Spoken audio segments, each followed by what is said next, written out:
मागील तासाला आपण केस ऑफ द नाउन, नामाची केस म्हणजे नामाची विभक्ती सुरू केली. त्यामध्ये एकूण 3 विभक्ती घेतल्या आपण. नॉमिनेटिव्ह केस, नॉमिनेटिव्ह केसलाच आपण सब्जेक्टिव्ह केस केव्हा म्हणतो हे देखील पाहिलं. नॉमिनेटिव्ह केस ही कॉम्प्लिमेंटचंही काम करू शकते आणि सब्जेक्टचंही काम करू शकते. सब्जेक्ट म्हणजे वर्बच्या आधी येणारा, वर्बच्या आधी येणारं नाउन किंवा प्रोनाउन हे नॉमिनेटिव्ह केसमध्ये असतं. त्याच वेळेला ते सब्जेक्ट झाले तर ते सब्जेक्टिव्ह केसमध्ये देखील गृहीत धरले जाते. नॉमिनेटिव्ह केस ही वर्बच्या नंतर म्हणजे बीचे रूप जर मुख्य क्रियापद असेल त्यानंतर सुद्धा येणारे नाम हे नाम किंवा सर्वनाम कशात असते, कॉम्प्लिमेंटचं काम करत असेल तर ते देखील नॉमिनेटिव्ह केसमध्ये असते. त्यानंतर आपण एक पाहिली होती बघा की पहिली नॉमिनेटिव्ह केस, नंबर 2ला आपण घेतली होती ऑब्जेक्टिव्ह केस, नंबर 3 घेतली होती डेटिव्ह केस. तर डेटिव्ह केसपर्यंत आपण आलो होतो.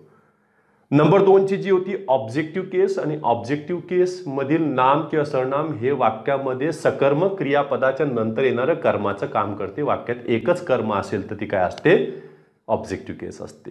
जेव्हा वाक्यात 2 कर्म येतील त्यावेळेला विचार करूया आपण डेटिव्ह केसचा. म्हणजेच काय की वाक्यामध्ये इनडायरेक्ट ऑब्जेक्टचं काम करेल डेटिव्ह केस आणि डायरेक्ट ऑब्जेक्टचं काम करेल त्याच्यामध्ये कोणती, ऑब्जेक्टिव्ह केस, जिला आपण ॲक्युझेटिव्ह केस देखील म्हणतो. थोडंसं आपण त्यांना रिव्हिजन देऊ आणि मग पुढच्या केसकडे निघूया.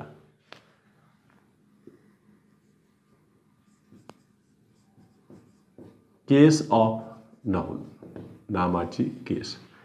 त्यातली जी पहिली घेतली होती आपण ती नॉमिनेटिव्ह केस.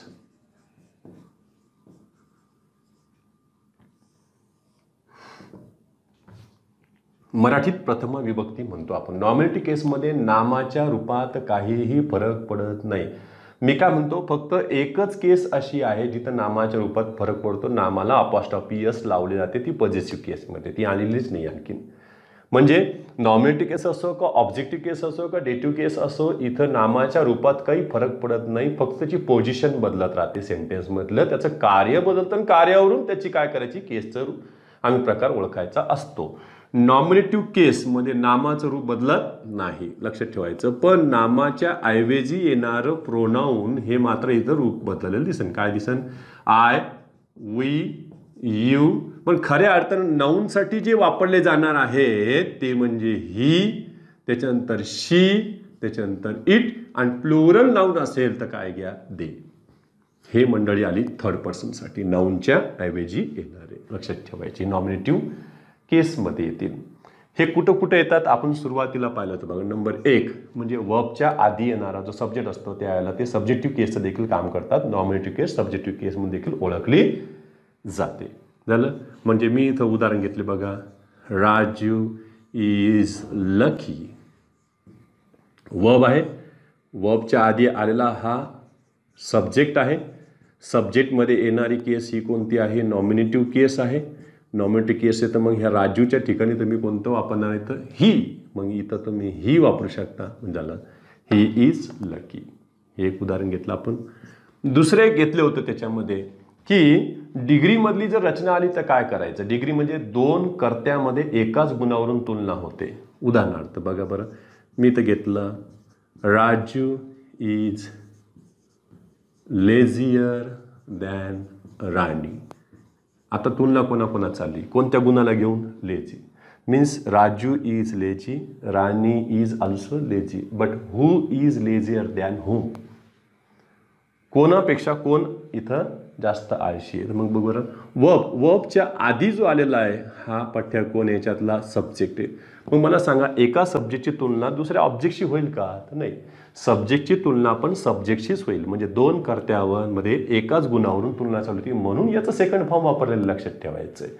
म्हणजे हा जर सब्जेक्ट असेल पण हा पण पठ्य याच्यात कोण आहे, मग सब्जेक्टचे. मग आपण याला सब्जेक्ट 1 याला सब्जेक्ट 2 असे नाव दिले तर लगेच क्लिअर होईल कॉन्सेप्ट. आपल्याला ही साईड जास्त ओळखायची, कारण काय की आपल्याला हे ओळखता येतं कशामुळं, वर्बच्या आधी सब्जेक्ट येतं. वर्बच्या आधी सब्जेक्ट येतो हे सगळ्यालाच माहिती. पण काहींनी आणखीन माहीत करून ठेवलं काय, वर्बच्या नंतर सब्जेक्ट नसतं, वर्बच्या नंतर सब्जेक्ट नसतो. अरे पण हे कॉम्प्लेक्स सेंटेन्स आहे, सिंपल सेंटेन्स नाही. सिंपलमध्ये एकच कर्ता असतो, कॉम्प्लेक्समध्ये किती असतात, 2 कर्ते 2 क्रियापद. बघा बरं याच्याकडं, ही कोणती केस आहे, नॉमिनेटिव्ह केस आहे. याच्यासाठी तुम्ही काय वापरलं, ही. मग हे जर सब्जेक्ट असेल तर हे पण नॉमिनेटिव्ह केसमध्येच आहे ना. मग सांगा इथं हर वापरणार का शी वापरणार, मग बरेच जण काय करतील लगेच, Raju is lazier than her, Raju is lazier than she. छान, काय वाटतं? Raju is lazier than her, than her, than her. झकास वाटतं. झकास वाटून काय करतो ते भाकास आहे ना. इथं काय करेक्ट? शी. अरे याच्यामध्ये कळलं, इथं इज लिहिलेलं नाही म्हणून गोंधळ झालाय तुझा. मग त्याने द्यायचं नाही का? तुम्ही द्यायचं नाही कसं? मी ओळखलं असतं मग बरोबर. हे तर कोणी ओळखलं असतं. ये आणखीन तिसरी एक रचना आपण पाहिली होती की सब्जेक्ट आणखीन कुठे येऊ शकतो. बघा, बीच्या रूपाच्या नंतर तो कॉम्प्लिमेंटचं काम करू शकतो, पण ते नॉमिनेटिव्ह केसमध्ये घेतलेलं आहे. ही एक रचना घेतली होती, आठवा आपण. It is. समजा मी इथे घेतलं बघा, इट इज राजू. इथं राजू आला म्हणून इज आलंय का? तर नाही, हे डमी रचना आहे इट इजची. लक्षात आहे. इथं मी दे जरी घेतलं असतं दे, तरी इथं इट इजच आलं असतं. It is they. It is you. You असलं म्हणून आर आला असता का इथं? नाही. याचा आणि ह्या क्रियापदाचा अजिबात संबंध नाही. मग काय म्हणते सर, याचा संबंध कोणत्या क्रियापदाशी पुढे येतोय? बघ बरं. It is Raju who is lazy. लक्षात ठेवायचं, हे हू मुळे इज आलेलं नाहीये. हू कोणाचं पर्सन घ्यायला लागला, तर याचं पर्सन घ्यायला, याचंच नंबर घ्यायला लागला. लक्षात ठेवायचं. आणि याचाच तो जेंडरही घ्यायला लागला. आले. म्हणजे ह्या राजूचा खरा संबंध कोणाशी? इथल्या इजशी आहे. जर मी इथं बघ बरं चेंजेस करत राहिलं असतं तर काय झालं असतं? इट इज राजूच्या ऐवजी मी इथं it is you who is lazy हे बरोबर आलं असतं का? बघा बरं.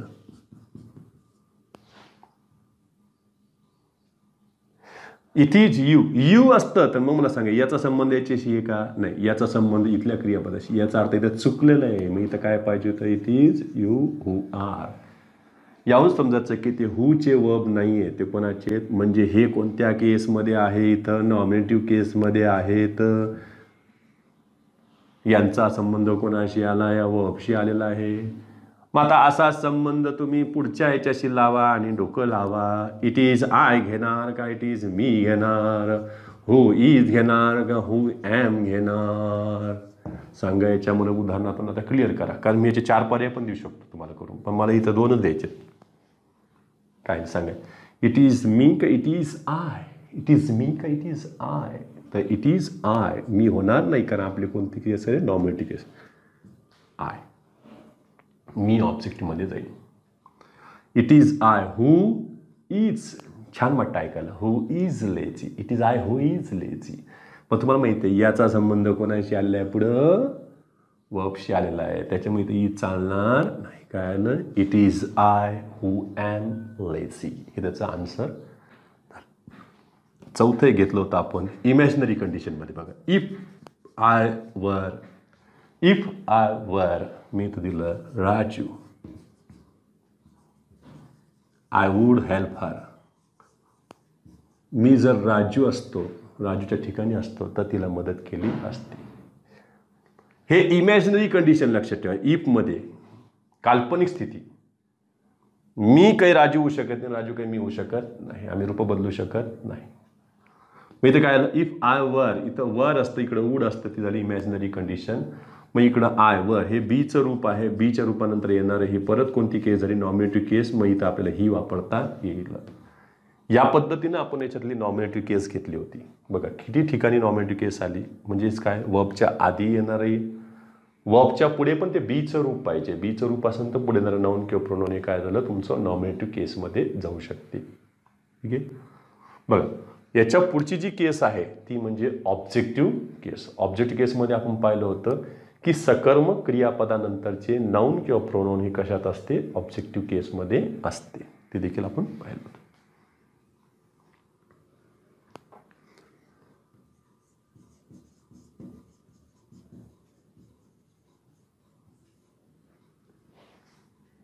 कशानंतर? सकर्मक क्रियापदाच्या नंतर. म्हणजे याच्यामध्ये सब्जेक्ट इन, सब्जेक्टच्या नंतर हे वर्ब इन, हे वर्ब तुमचं ट्रान्झिटिव्ह हवंय. ट्रान्झिटिव्हला मराठीमध्ये आपण सकर्मक क्रियापद म्हणतो. आणि याच्या पुढं हे ऑब्जेक्टचं काम करणारे नाऊन किंवा प्रोनाऊन हे कोणत्या केसमध्ये गेले? तुमचे ऑब्जेक्टिव्ह केसमध्ये जातात. यामध्ये नामाच्या रूपात बदल होत नाही, पण सर्वनामाच्या रूपात बदल होतो. बघा नाऊन आहे जसं तसंच राहील, पण प्रोनाऊन मध्ये बदल होतील. आयचं मी होईल, वीचं अस होईल, यूच राहील, हीचं हिम होईल, शीचं हर होईल, इटचं इटच राहील, पण देचं मात्र काय होईल, देम होईल. थर्ड पर्सन मात्र स्पष्ट रूपात दिसले आम्हाला बदलताना. हे सुद्धा आपण 2-3 ठिकाणी पाहिलेत की कुठं कुठं ऑब्जेक्ट येऊ शकते. पहिलं मी इथं घेतलं बघ बरं, राजू हेल्प्स राणी. हेल्प्स काय झालं याच्यातलं, वर्ब हे झालं याच्यातलं सब्जेक्ट. सब्जेक्टमध्ये कोणती केस आली, ही नॉमिनेटिव्ह केस, यासाठी घेतला आम्ही ही. हे झालं ऑब्जेक्ट. कोणती केस आहे ही, ऑब्जेक्टिव्ह केस. ऑब्जेक्टिव्ह केससाठी काय घेतलं आपण सांगा, शी घेणार काही हर घेणार, उत्तर काय आलं, हर. He helps her, he helps शी नाही, ही हेल्प्स हर. दुसरं एक उदाहरण घेतलं होतं बघा, लेट राजू गो होम. मुद्दाम करून मी लेटचा परिचय करून दिला. LET लेट हे वर्ब आले की त्याच्या बाजूचा मेंबर हा ऑब्जेक्टिव्ह केसमध्ये असतो, एवढं लक्षात ठेवायचं. बस चला, म्हणजे हा झाला याच्यातला ऑब्जेक्ट. म्हणजे यासाठी ही घेणार का हिम घेणार सांगा, लेट ही गो होम का let him go home, let him go home झालं. आणि तिसरं आपण पाहिलं होतं की प्रिपोजिशनच्या नंतर येणारं नाऊन किंवा प्रोनाऊन हे ऑब्जेक्टचं काम करू शकते, ऑब्जेक्टिव्ह केसमध्ये असते. झालं बघ.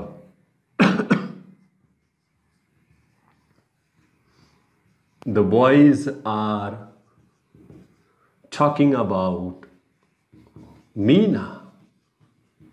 कोणाविषयी बोलत आहेत ते, मीनाविषयी.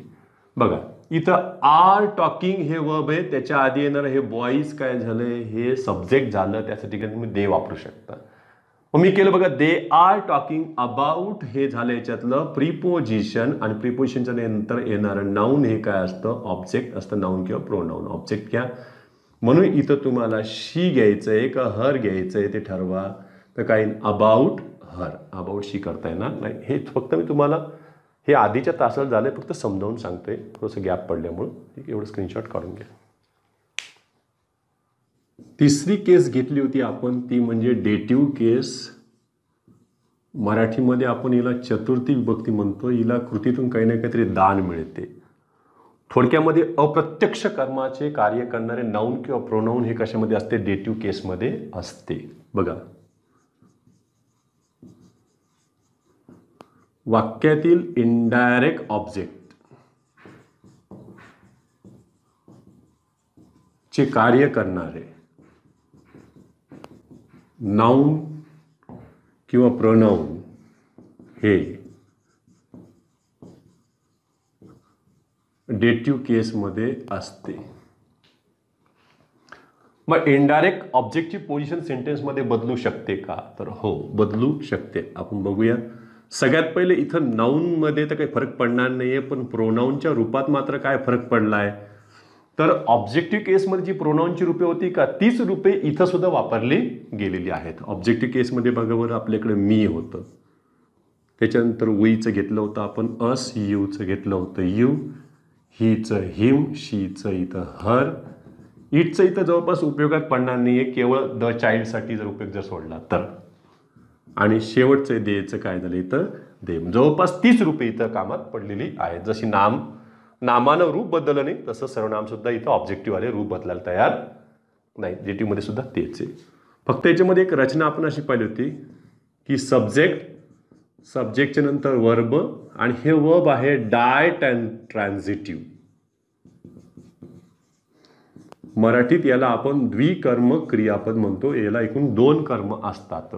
एक, क्रियापदाला लागून जर इनडायरेक्ट ऑब्जेक्ट आले तर डायरेक्ट ऑब्जेक्ट हे पुढे जाते. इथं कुठेही प्रिपोजिशनची जोड दिलेली नाही. ह्या इनडायरेक्ट ऑब्जेक्टच्या ठिकाणी येणारं नाऊन किंवा प्रोनाऊन हे डेटिव्ह केसमध्ये असते, तर हे इथं ऑब्जेक्टिव्ह केसमध्ये असते. यालाच आपण ॲक्युझेटिव्ह केस देखील म्हणतो. हा क्रम मागं पुढं पण होऊ शकतो. केव्हा बघा, सब्जेक्ट जसंच्या तसंच आहे, वर्बही तसंच्या तसंच आहे, फक्त डायरेक्ट ऑब्जेक्ट हे सुरुवातीला येईल. सुरुवातीला म्हणजे वर्बच्या नंतरच. आणि इनडायरेक्ट ऑब्जेक्ट हे टू किंवा फॉर ह्या प्रेपोजिशननं जोडले जाते. हा क्रम लक्षात ठेवायचा. हे प्रेपोजिशन्स खूप महत्वाचे आहेत, कारण हे आपल्याला व्हॉइसमध्ये पण कामात पडणार आहेत पुढं. कारण व्हॉइसमध्ये दोन ऑब्जेक्ट जर त्यांनी बाहेर काढले तर दोन ऑब्जेक्टनुसार काय होते, दोन वेळेस त्यांचं व्हॉइस होऊ शकते. इनडायरेक्ट ऑब्जेक्टने एकदा आणि डायरेक्ट ऑब्जेक्टनं एकदा. उदाहरणार्थ बघा, आपण घेतलं इथं, राणी गेव राजू अ रोज. काय दिले तिनं? गुलाबाचे फूल दिले. कोणाला? राजूला. चला, हे झालं वर्ब. हे झालं याच्यातलं सब्जेक्ट. सब्जेक्ट म्हणजे नॉमिनेटिव्ह केस, आपण आताच पाहिलंय. म्हणजेच हे कशामध्ये झालं? इथं शी मध्ये. शी गेव व्हॉट, तिनं काय दिले? गुलाबाचे फूल दिले. म्हणजे हे नाही बघा, याचा अर्थ क्रम इनडायरेक्ट आधी आहे आणि डायरेक्ट नंतर आहे. हे लक्षात ठेवायचं कधी पण. पर्सनवाला आधी आहे, नॉन पर्सन इनॅनिमेट पुढे गेलाय. झालं. हा झाला याच्यातला डायरेक्ट ऑब्जेक्ट, हे झालं याच्यातलं इनडायरेक्ट ऑब्जेक्ट. ही कोणती केस आहे तुमची? डेटिव्ह. इथे तुम्ही वापरू शकता हर. इथं मी काय दोन वेळेस हर लिहू का? हर म्हणजे ऑब्जेक्टिव्ह केसवाला हर घेणार आहात का डेटिव्ह केसवाला हर घेणार आहे, असं परीक्षक कधी प्रश्न टाकणार नाही मूर्खासारखे. ठीक आहे, हर. आणि इथं तुम्ही वस्तूसाठी काय घेतलंय? इट. हाच क्रम जर मागं पुढे केला तर बघा असं येईल, राणी गेव अ रोज राणी, असं होईल का वाक्य? वाचतानाच ते विचित्र वाटते बघा. राणी गेव अ रोज राणी. अरे टू राणी झालं. म्हणजे हे झालं इनडायरेक्ट ऑब्जेक्ट, हे झालं याच्यातलं डायरेक्ट. हे ओडी, ह्याला आपण ओ आय म्हणतो. क्रम बदलला, बाकी तर काही बदललेलं नाही. तर एवढे स्क्रीनशॉट काढून घ्या. याच्या पुढची केस आता आपण आजची सुरुवात करूया. चौथी केस ॲबलेटिव्ह केस. मराठीमध्ये ही पंचमी विभक्ती या नावानं ओळखले जाते. ऊन हून मराठीत जसं लावले जाते तसं नाही का, की क्रिया जेथून घडते, क्रिया जेथून सुरू होते किंवा ज्याद्वारे घडते तो स्रोत किंवा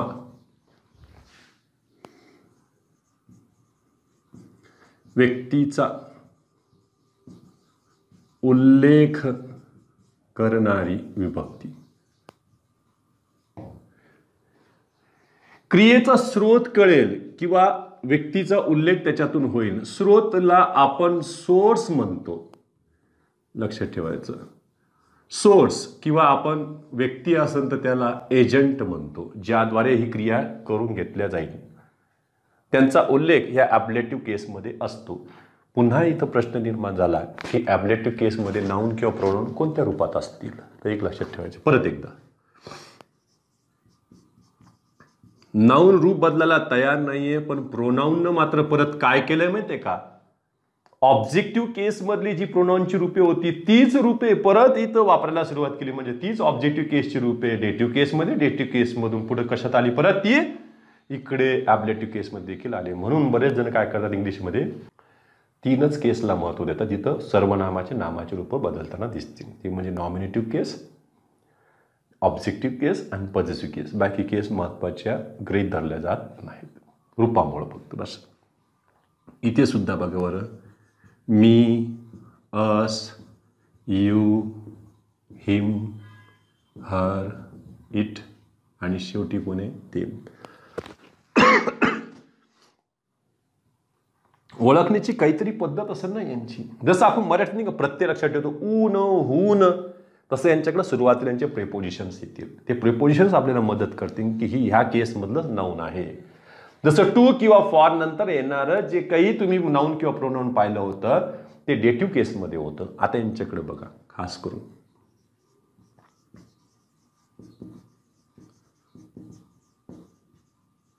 पॅसिव्ह वॉइसमध्ये बाय या प्रेपोजिशन नंतरचे नाऊन किंवा प्रोनाऊन हे ॲबलेटिव्ह केसमध्ये असते.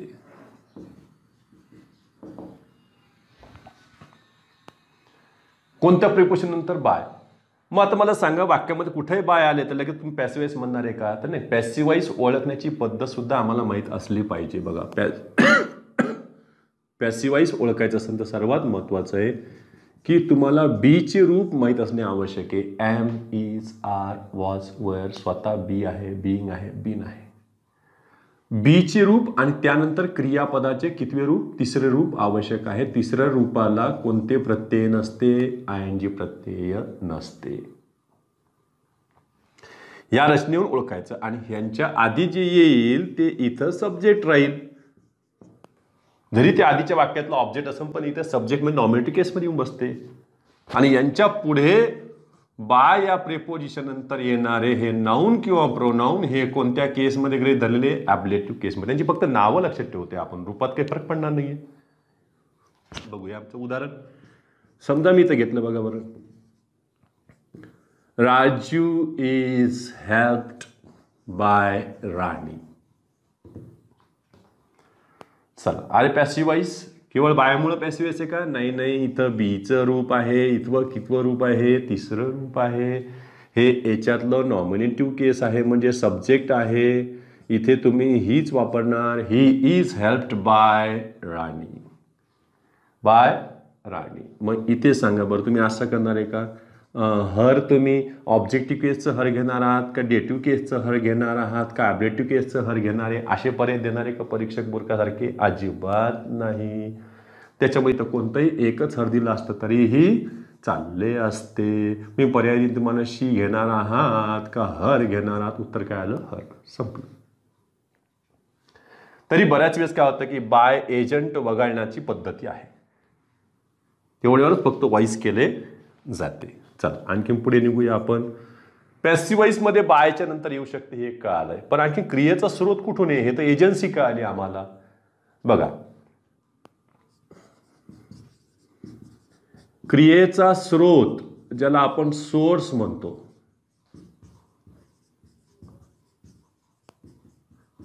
दर्शविण्यासाठी फ्रॉम प्रेपोजिशन नंतर चे नाउन किंवा प्रोनाउन हे ॲब्लेटिव्ह केसमध्ये वापरले जाते.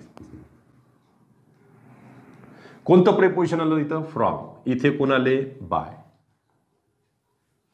बघा, मी समजा इथं घेतलंय आय बरोड, उधार घेतले. I borrowed some money from Raju.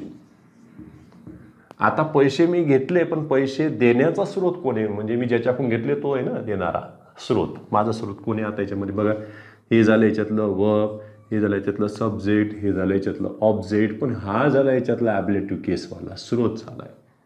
From him. मला इथं काय घ्यावं लागेल? From him. हे झालं याच्यातली ऑब्जेक्टिव्ह केस. जसं we get energy from the sun, we get energy from vitamins. मग फ्रॉम विटॅमिन्स काय झाले? सोर्स झाले. लक्षात ठेवायचे. म्हणजे बाय, फ्रॉम या प्रेपोजिशन नंतरचे नाउन किंवा प्रोनाउन हे कशामध्ये? तुमचं ॲब्लेटिव्ह केसमध्ये आहे. तर एवढं स्क्रीनशॉट करून. पाचवी केस आहे महत्त्वाची, ती म्हणजे पॉझेसिव्ह केस. याचे जवळपास 10 ते 12 नियम आहेत आपल्याला शिकायचे, महत्त्वाचे. पॉझेसिव्ह केस जिला आपण मराठीमध्ये षष्ठी, खऱ्या अर्थानं मराठी 6व्या क्रमांकावर असते ती षष्ठी. इथं 5व्या क्रमांकावर इंग्लिशमध्ये आली, कारण तृतीय इंग्लिशमध्ये नाही आहे. षष्ठी विभक्ती. याच पॉझेसिव्ह केसलाच जेनिटिव्ह केस देखील म्हणतात. मग पॉझेसिव्ह केस दोन पद्धतीने दर्शवले जाते, लक्षात ठेवायचं. म्हणजे जेनिटिव्ह दोन पद्धतीने दर्शवतात. एक, यस अपॉस्ट्रोफी जोडून जी राहील ती हिला तुम्ही यस जेनेटिव्ह म्हणा, आणि जिथं ऑफ प्रेपोजिशन वापरून राहील तिला ऑफ जेनेटिव्ह म्हणा. सोप्या सोपी पद्धत. बस, यस दिसलं तर यस जेनेटिव्ह, ऑफ दिसलं तर ऑफ जेनेटिव्ह. बघा, म्हणजे हे पजेशन दाखवण्यासाठी आहे, अधिकार दाखवण्यासाठी आहे, नातेसंबंध दाखवण्यासाठी देखील यांचा वापर केला जाईल पॉझेसिव्ह केसचा. बघा, यामध्ये जे सजीव रूपी असतील, म्हणजे त्यामध्ये व्यक्ती आले, प्राणी आले, पक्षी आले, सर्वच आले याच्यामध्ये सजीवामध्ये. बघा, झालं. जे चल आहेत ते. सजीवांसाठी लक्षात ठेवा, तुम्ही काय करायचंय, नाऊनला अपोस्ट्रॉफी वापरावे. अपोस्ट्रॉफी चिन्ह आहे, अपोस्ट्रॉफी शब्द नाही वापरायचा लगेच. अपोस्ट्रॉफी हे चिन्ह आहे, म्हणजेच काय, असं डोक्यावर तुम्ही असं अपोस्ट्रॉफीचं चिन्ह द्या, म्हणजे पुन्हा म्हणता खालचा कॉमा वर गेला वगैरे, तसं नाहीये. अपोस्ट्रॉफी आणि त्याला परत यस. प्रत्येक वेळेस अपोस्ट्रॉफी यस सोबतच असतील असं नाहीये, परंतु अपोस्ट्रॉफी मात्र हमखास राहील नाऊन सोबत यस जरी नसलं तरी, कारण अनेक वचनीमध्ये नियम बदलतील, त्याला आपण पाहू. एक सजीवांसाठी.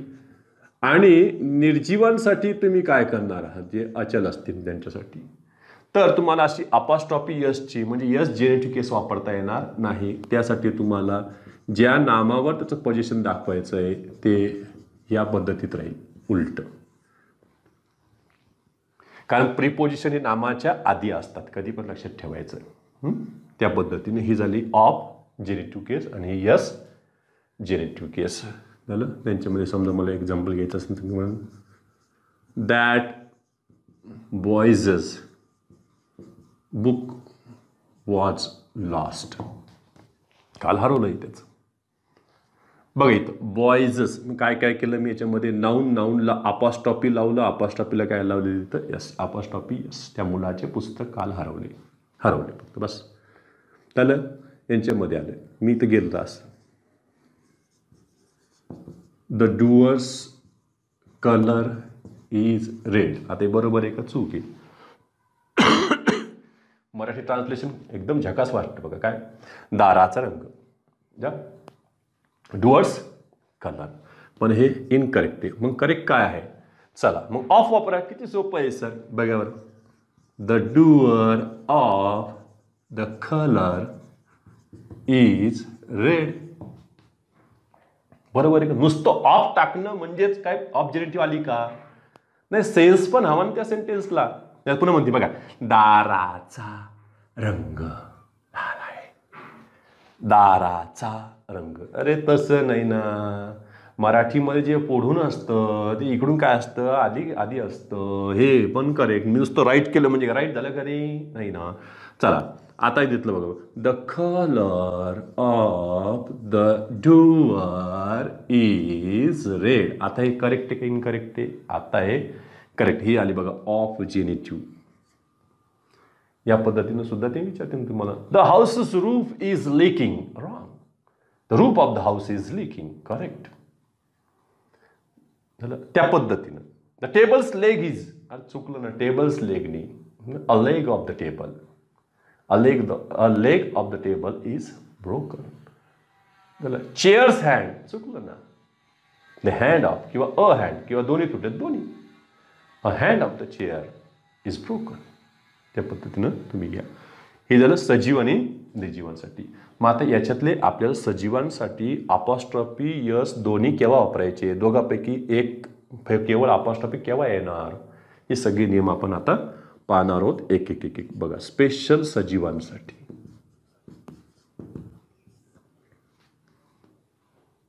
केव्हा केव्हा वापरायचे ते पण आपल्याला पाहावं लागते. बघा बरं, पहिला नियम, एक वचनी नामास अपोस्ट्रॉफी व यस वापरावे. केव्हा? पोझिशन दाखवताना. हा सगळे पोझिशनचे चाललेले आहेत आमचे, दुसरे काही चाललेले नाहीत. बघा, मी इथं बर्ड घेतले, बर्डला अपोस्ट्रॉफी यस लावले, बर्ड्स नेस्ट. कोणाचे घरटे? पक्षाचे घरटे झालं. मी इथं घेतलं बघ बरं, दॅट गर्ल्स बायसिकल. हे घेतलं बघ, गर्लला अपोस्ट्रॉफी यस लावले मी. एक साधा नियम. दुसरं त्याच्यामध्ये यस किंवा यस प्रत्यय नसणाऱ्या. बघा बरं का, यस किंवा यस प्रत्यय नसणाऱ्या अनेक वचनी नामास अपोस्ट्रॉफी व यस जोडावे. अपोस्ट्रॉफी व यस जोडावे.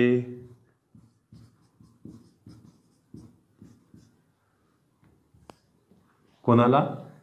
बघा, केवळ एकवचनीचा नियम नाही आपण कोणाचा घेतलाय परत, अनेकवचनीचा. केवळ कोणते अनेकवचनी? यस किंवा, ज्यांना स्वतःला यस यस प्रत्यय नाही असे अनेकवचनी नामे नाही आहेत का आमच्याकडे? तर आहेत ना. मॅनचं अनेकवचन मेन, चाइल्डचं अनेकवचन चिल्ड्रन झालं.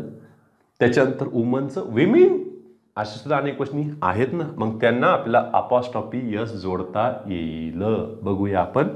त्याच्यामध्ये घेतलं डॅड डॅश पार्लर, मग घेतला आम्ही वुमन्स पार्लर. सांगा विमेन्स पार्लर कोणतं घ्यायचं आहे? तर वुमन्स का विमेन्स? मग घेतलं बघा पार्लर.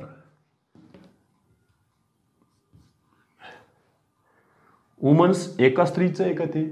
नाही ना, अनेक स्त्री येऊ शकतात तिथं. असं काय करतं? Women's parlour. सांगा डॅश क्लब, मग सांगा man's club, men's club, men's club. बघा मेन्स क्लब, कोणतं मेन्स घ्यायचंय? हे नाही नाही नाही, अरे हे तर डबल प्लुरल झालं, हे चालणार नाही ना. अपॉस्ट्रॉफी पाहिजे ना. उत्तर वाचताना काय फरक पडतो सर? कोणतं मेन्स घेतलं, कोणतं मेन्स घेतलं? आजकाल तर लगेच मराठीमध्ये पाट्या लावायचा हुकूमच आलेला आहे काही काही पक्षांकडून. लक्षात ठेवायचं की लगेच मराठीकरण सुरू. काय?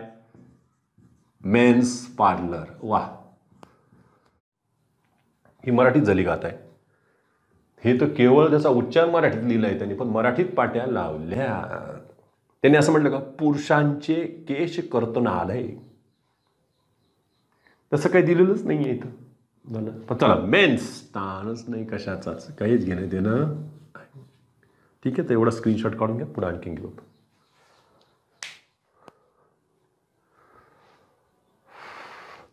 तिसरं, पहिला आपण एकवचनी नामास अपॉस्ट्रॉफी यस लावा. यस किंवा ईएस प्रत्यय नसणाऱ्या अनेकवचनी नामासही अपॉस्ट्रॉफी यस लावले आम्ही पोझिशन दाखवताना. आता काय करायचंय सर? यस किंवा ईएस प्रत्यय असणाऱ्या अनेकवचनी नामास काय करायचे ते सांगा. बरं ठीक आहे, पाहूया आपण.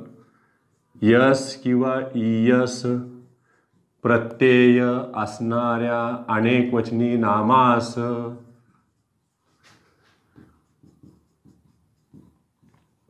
केवळ अपॉस्ट्रॉफी जोडावे, पुन्हा यस लावायचं नाही. बरं ठीक आहे, पाहूया आपण तसं काही आहे का.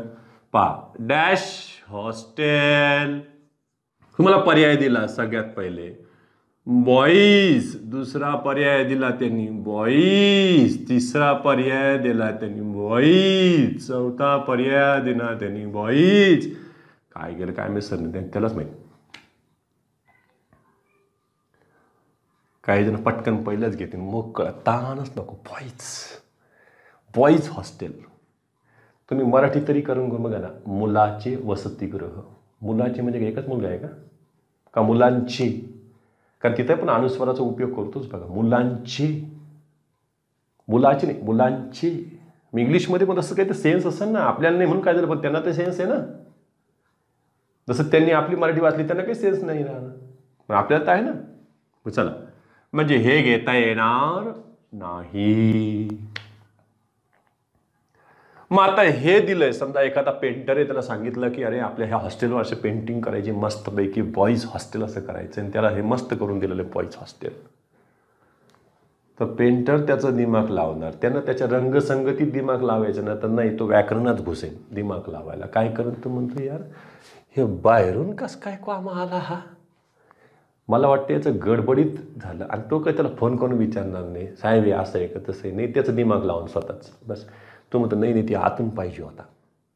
शिकलो ना आपण पण, असं काय करतो शाळा, ऐक आतून लावलं त्यानं, झालं धिंगाणा करून ठेवलं त्यानं. चलं दुसरं एखादं पेंटर असतं काय केलं असतं, ते म्हणतं यार आतून घेऊ का बाहेरून घेऊ, आतून घेऊ का बाहेरून घेऊ. मी तर म्हणतो काढूनच टाकू, त्याचा ताणच नाही ठेवायचा. त्यानं घेतलं पहिलं. असं मी बऱ्याच ठिकाणी पाहिलेलं, लक्षात ठेवायचं. म्हणजे काही जण हे असं बॉईज घ्यायला देखील कमी करत नाही, बॉईज हॉस्टेल. आणि त्यांचं काहींचं म्हणणं आहे की अरे ते नाही लावलं तरी वाचन तसंच आहे ना, कुठं फरक पडतो बॉईज हॉस्टेल. काऊन आपण असं म्हणत नाही का स्कूल पिऊन, स्कूल पिऊन, शाळेचा चपराशी असं म्हणतो का स्कूल्स पिऊन. The peon of the school असं म्हणतो का? नाही म्हणत आपण. क्लास टीचर म्हणतो आपण, क्लास टीचर, वर्ग शिक्षक, वर्गाचा शिक्षक, the teacher of the class असं कुठे म्हणतो आपण? तसं नाही करता येणार, इथं नियम लावता येणार. आपल्याला काय गेलं, हे गेलेले रे बाबा, हे तर गेलेच रे, अपॉस्ट्रोफी एस नाही. हे उत्तर काय आलं? Boys hostel, dash dash hostel. चला इथं घेतलं आम्ही गर्ल्स, गर्ल्स कोणतं घ्यायचंय? गर्ल्स. उत्तर आलेले हे मुलींचे वसतिगृह. डॅश नेस्ट सांगा. Birds nest, birds nest. काय घ्यायचं? एकच पक्षाची अनेक कशी घरटी राहते? अनेक पक्ष्यांची अनेक घरटी, त्या अर्थाने घेतलेलं आहे. प्लुरल, दोन्हीकडे प्लुरल प्लुरल ठेवलेलं आहे, लक्षात ठेवायचं आहे. चला चौथा नियम, यस इयस प्रत्यय असणारा अनेक वचनी झालं. आता आपण विचार करूया, यस इयस प्रत्यय असणाऱ्या एक वचनी नामास काय करायचे?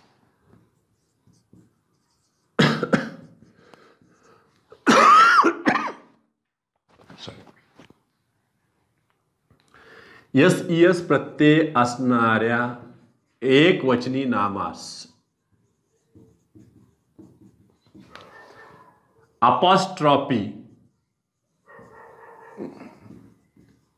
व यस जोडावे.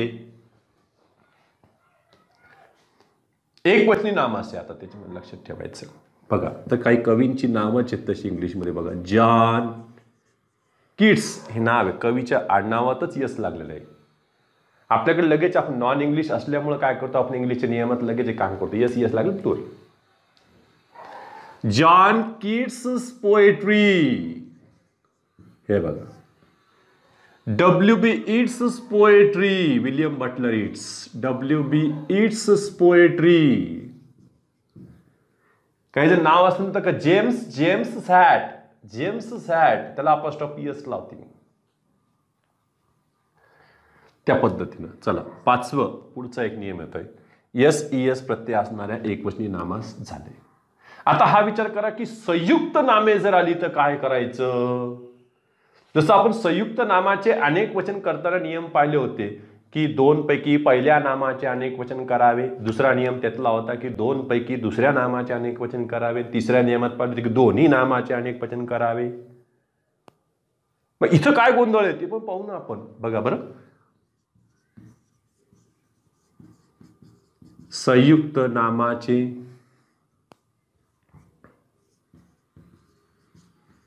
षष्टी दर्शविताना म्हणजे पॉझिटिव्ह केस दर्शविताना शेवटच्या नामास अपॉस्ट्रॉफी व यस जोडावे. आणि ते शेवटचं नाम जरी अनेक वचनी असलं तर मग केवळ फक्त अपॉस्ट्रॉफी जोडा, यस जोडू नका. परत तोच नियम चालू ठेवा तुमचा. बघूया आपण संयुक्त नामे तर पाहू ना कोणकोणती यांच्यामध्ये. त्या संयुक्त नामातून तुम्हाला व्यक्तीचा बोध कोण देता येईल? एखाद्या पदावर असणाऱ्या व्यक्तीचा बोध करता येईल, त्या पदाचाच उल्लेख करता येईल सरळ सरळ. बघा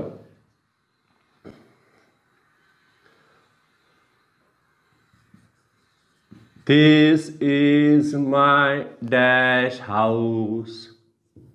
पर्याय दिला आम्ही सन इन लॉज. दुसरा पर्याय दिला सन्स इन लॉ. चला हे आहे माझ्या जावयाचे घर. कोणाचे? जावयाचे घर. मग याच्यामध्ये सांगा सनला अपॉस्ट्रॉफी एस लावायचं का शेवटच्या नामाला अपॉस्ट्रॉफी एस लावायचं? मग त्यांनी सांगितलं संयुक्त नामाची षष्टी दर्शविताना शेवटच्या नामास अपॉस्ट्रॉफी एस दर्शवायचंय. म्हणजे सनला नाही, सनला जर तुम्ही अपॉस्ट्रॉफीने दाखवते यस लावलं असतं ते अनेक वचनात गेले असते. उत्तर काय आलं याच्यामध्ये? हे बघा son in laws. This is my son in laws house. झालं बघा. I attended the dash speech.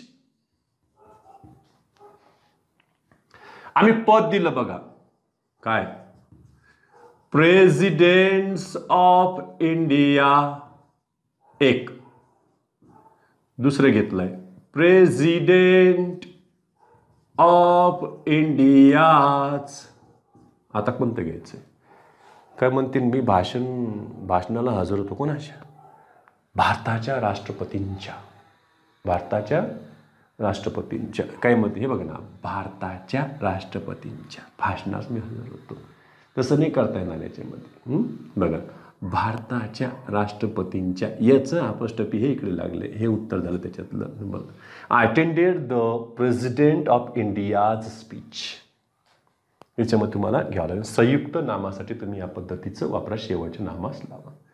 शेवटचं नाम अनेक वचनी जरी असतं तरी आपण त्याला काय केलं असतं? अपॉस्ट्रोफी असं लावलं असतं. बरं, जसं आता स्टेपसन असन तर स्टेपसनला आपण अपॉस्ट्रोफी बाहेरून लावलं, स्टेपसन्स.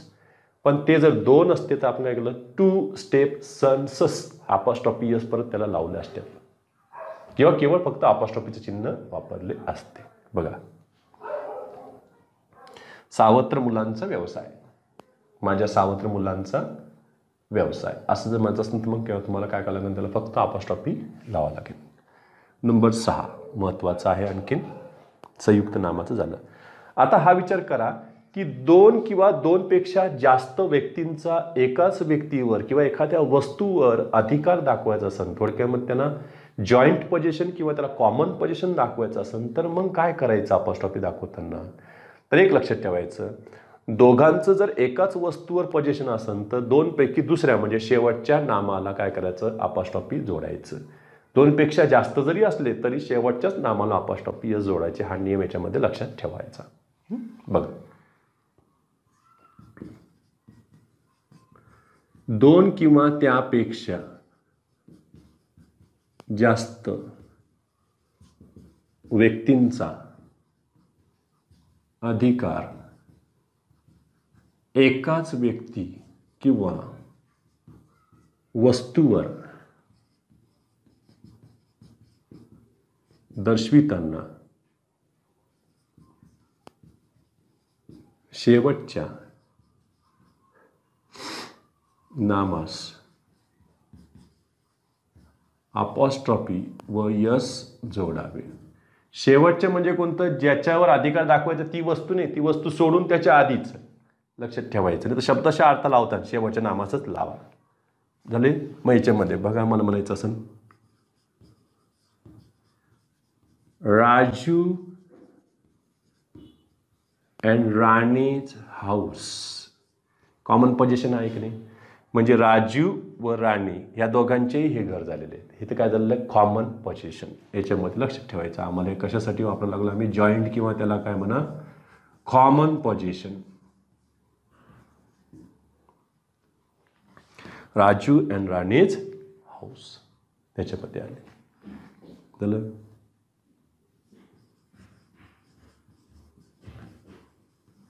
सापेक्ष अँड मनस्वीज स्कूल. याचा अर्थ काय? दोघांची एकच शाळा आहे. हे बघा, अपॉस्ट्रोफी मी लावलेलं. यस, झालं? दोघांसाठी पण एकच घ्या. द्रौपदी बद्दलचं एक उदाहरण कोणत्या पुस्तकात सहज दिलेलं असतं. द्रौपदी कोणाची पत्नी? तर ती 5 भावांची ती एकच पत्नी.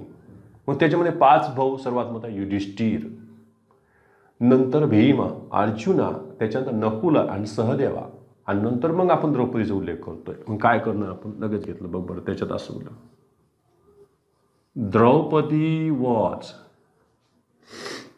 युधिष्ठिरा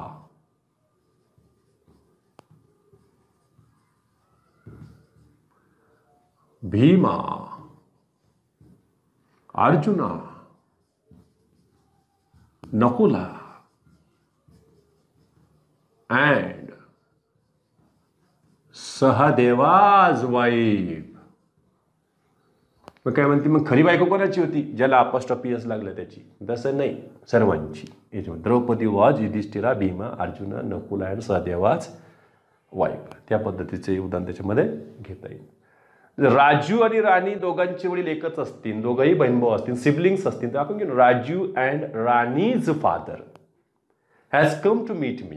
मग व्यक्ती किती आहे? एकच आहे. लक्षात ठेवायचं. Raju and Rani's father has come to meet me, एवढं लक्षात ठेवायचं. तर एवढं स्क्रीनशॉट काढून घ्या.